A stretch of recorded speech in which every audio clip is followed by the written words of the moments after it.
Olá, bom dia. Bom dia, você está assistindo ao Visual. Um programa acessível da TV Brasil. Direto do Rio de Janeiro, o Visual começa agora.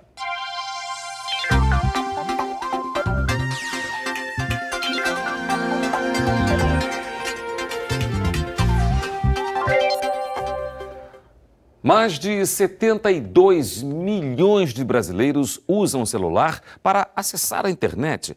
Uma pesquisa recente revela o perfil dessas pessoas que gastam boa parte do tempo nas redes sociais, em troca de mensagens e serviços bancários.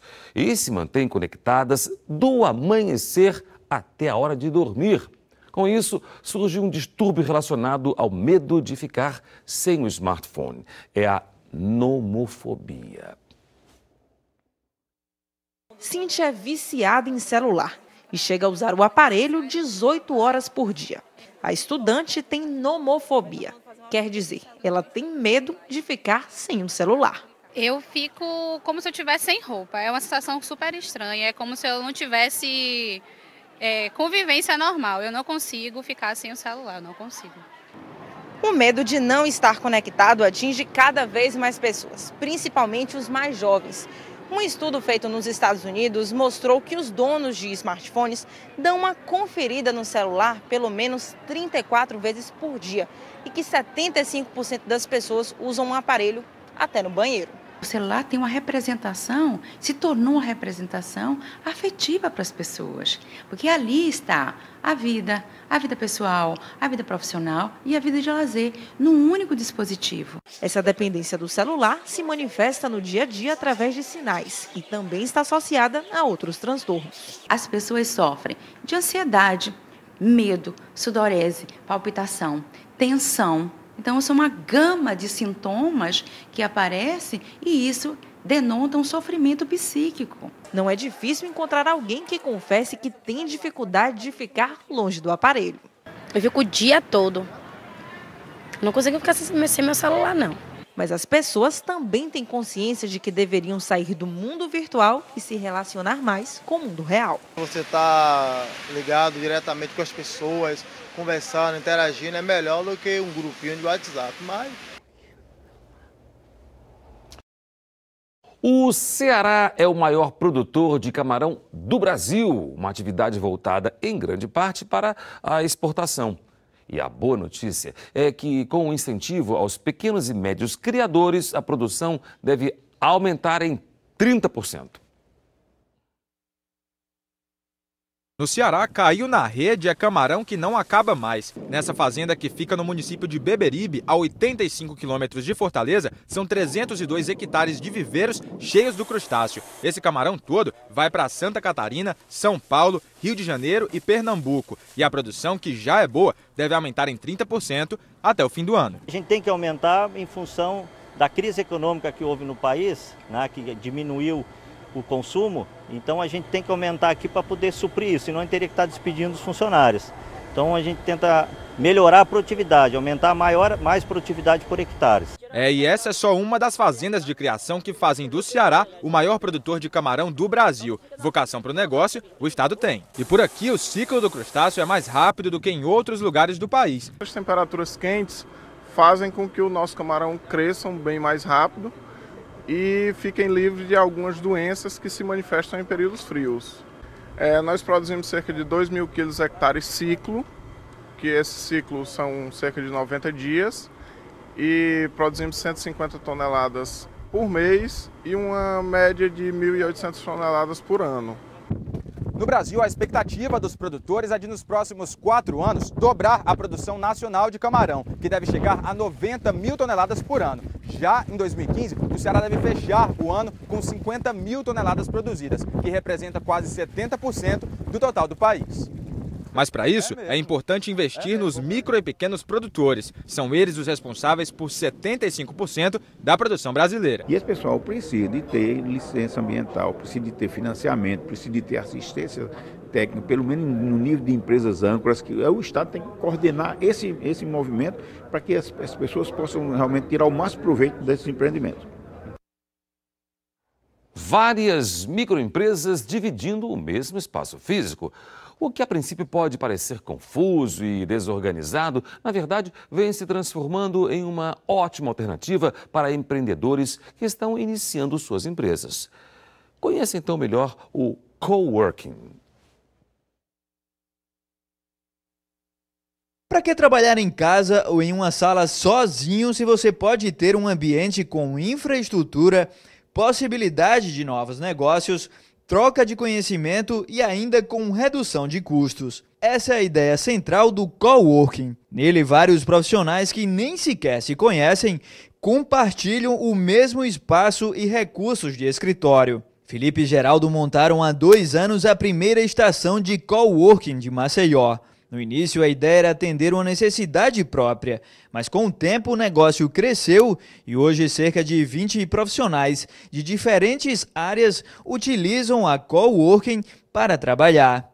Não fazia sentido pagar por um espaço que eu ia usar tão pouco. Então eu pensei em dividir esse espaço com outras pessoas que eu achasse interessante, ou de áreas complementares e tudo mais, e aí que surgiu a Filarmônica. Aqui já rolou várias parcerias, a gente já trabalhou junto em vários projetos. Henrique trabalha com produção audiovisual e procurou o coworking depois de achar que o trabalho em casa não rendia o tanto que deveria. E o perfil de produtora da gente é um perfil de desenvolvimento de projetos para captação de recursos. A gente só precisava de um ambiente mais formal de trabalho que desse esse distanciamento para a gente, entendeu? De vida pessoal e vida de trabalho e proporcionasse um ambiente mais formal para reunião com clientes. Esta outra coworking abriu suas portas apenas há 5 meses, mas já tem cerca de 20 pessoas trabalhando no local. Para utilizar os serviços do coworking, o profissional tem a opção de aderir a vários planos de acordo com a sua necessidade. Às vezes você precisa de um dia para fazer tudo, de uma internet rápida, ou um dia numa sala de reunião, e isso já te satisfaz o teu modelo de negócio. Então por isso que a gente quis ter mais planos flexíveis para atender o máximo de clientes possíveis. Este analista do Sebrae diz que a possibilidade de economia e de novos contatos são os principais diferenciais do coworking, mas alerta que os profissionais que trabalham nesse tipo de ambiente precisam ter alguns cuidados. Um dos cuidados é escolher os melhores profissionais realmente para estar com você, porque embora não seja uma questão formalizada, essa questão do coworking, mas é como se fosse uma empresa em sociedade, então as pessoas precisam estar muito bem afinadas em relação ao trabalho. E na segunda reportagem sobre mobilidade urbana, vamos falar sobre mudanças na maior cidade do país. Em São Paulo, as ciclovias ganharam mais espaço e, é claro, mais ciclistas.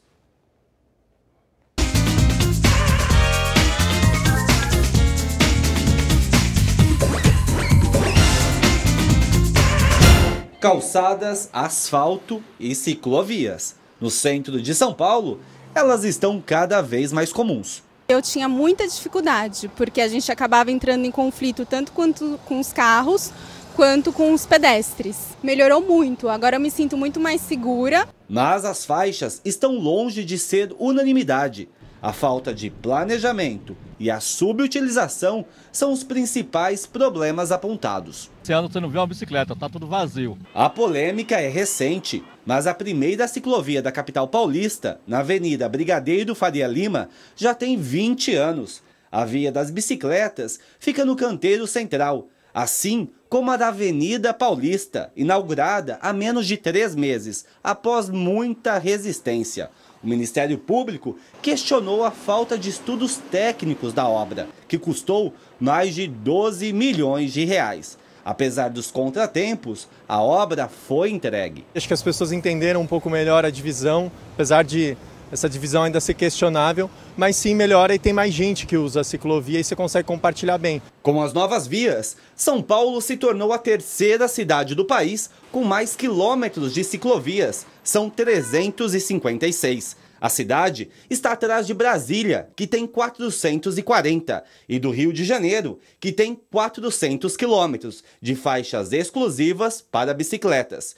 E a experiência fora do Brasil mostra: implantar ciclovias é sempre um desafio. Essa reação é natural, a Holanda passou por isso 40 anos atrás, Nova York passou por isso 5 anos atrás, São Paulo está passando por isso agora, mas com o tempo, e não vai levar muito tempo, o cidadão vai perceber que democratizar a locomoção urbana, a mobilidade urbana é o caminho para que todos vivam melhor na cidade. Na tentativa de expandir as ciclovias em São Paulo, algumas ocuparam espaços novos, como esta, debaixo do Minhocão. Aqui, apesar da existência da nova faixa, um aposentado morreu atropelado por uma bicicleta em agosto. Mas durante a investigação, o ciclista assumiu que estava fora da ciclovia. Aos poucos, pedestres, motoristas e ciclistas vão ter que aprender a compartilhar o espaço e a conviver assim lado a lado. E o objetivo de todos é o mesmo: melhora da mobilidade urbana e mais qualidade de vida. Nós estamos vivendo o processo de consolidação dessas políticas públicas todas. Não vou dizer que elas estão totalmente garantidas, mas é obviamente que a sociedade está madura para que tudo que está acontecendo na cidade seja mantido e seja ampliado.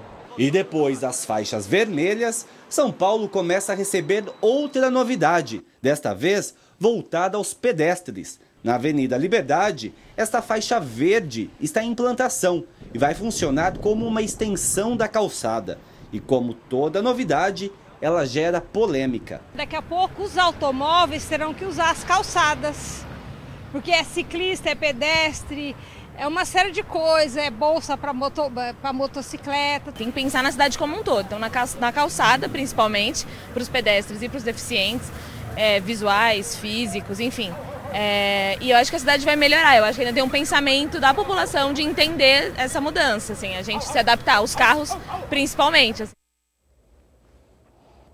E o visual termina aqui. Muito obrigada pela companhia. Tchau. A gente volta amanhã às 8 em ponto. Tchau para você.